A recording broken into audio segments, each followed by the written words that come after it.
This video is going to cover the topic of creating graphs from tables. Be sure the date and topic are at the top of your page.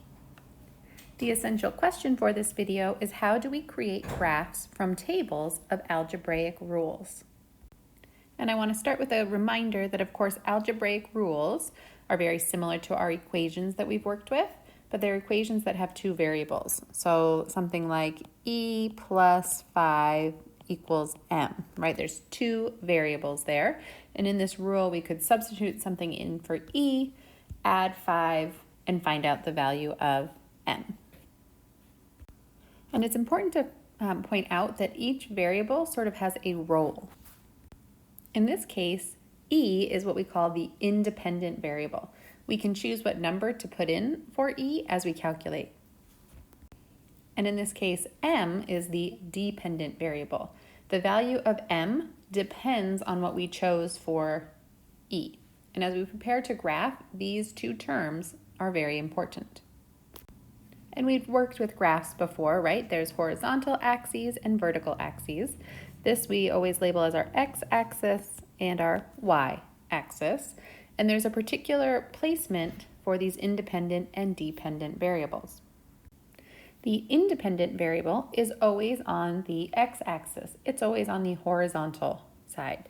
The dependent variable is what we graph on the y-axis or the vertical side. And I want to make sure we have that labeled in our notes so we can look back at it if we get stuck.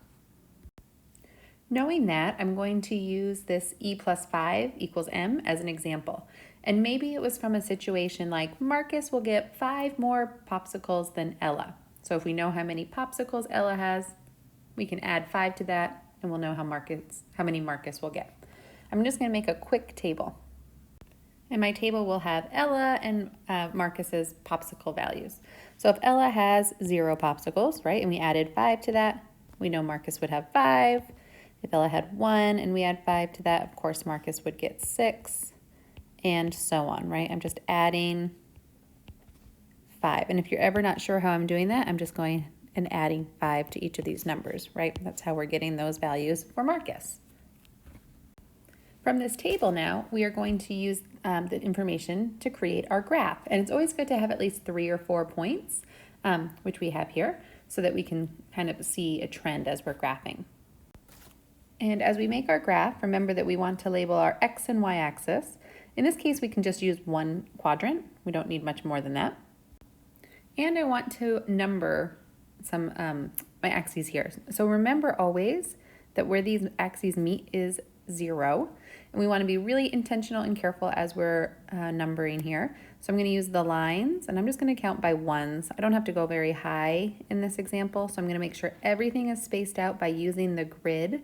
I'm not marking in between the lines on my grid. I'm actually marking the grid itself. And since this is 0 vertically, I'm going to go up here to 1 and so on. And again, using the lines, not the spaces in between, is going to be key. So just kind of be mindful of that. And here comes the part that's a little bit new, right? So because Marcus's number was determined by adding 5 to Ella's number, Ella is our independent variable. She is our x value, right? Remember, independent variable is the x. Marcus was what we figured out by adding 5 to her number. So he's our dependent variable. So he is our y.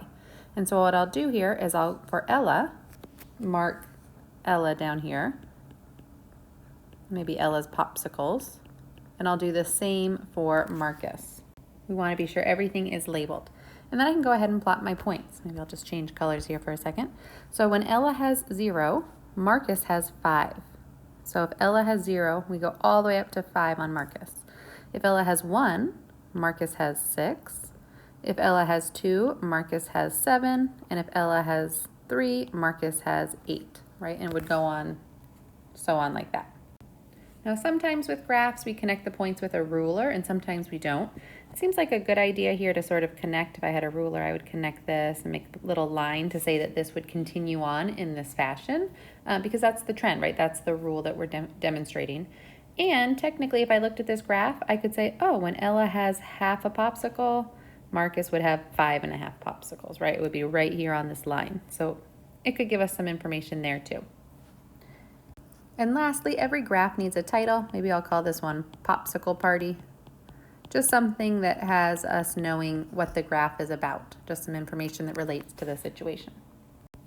So with that one example under our belt, we're gonna have you take a turn here, right? So if I have, I do a lot of baking, so if each cake I bake uses 2 eggs, I know that if I want to know how many eggs I need to know how many cakes I'm gonna make.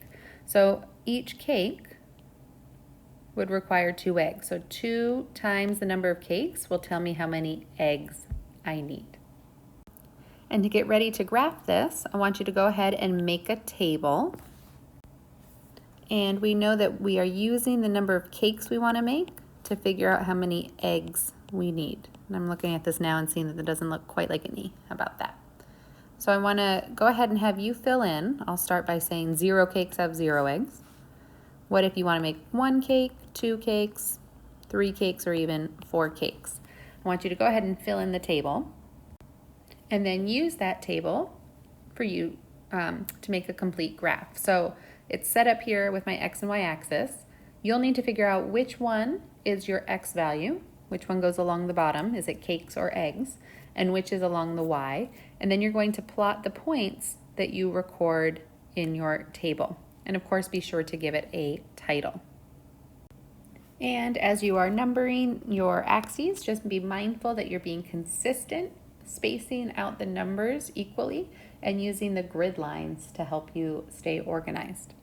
And remember that this video covered the topic of creating graphs from tables. We did one example together and you're doing the other one on your own. And of course, we will review and practice these together in class.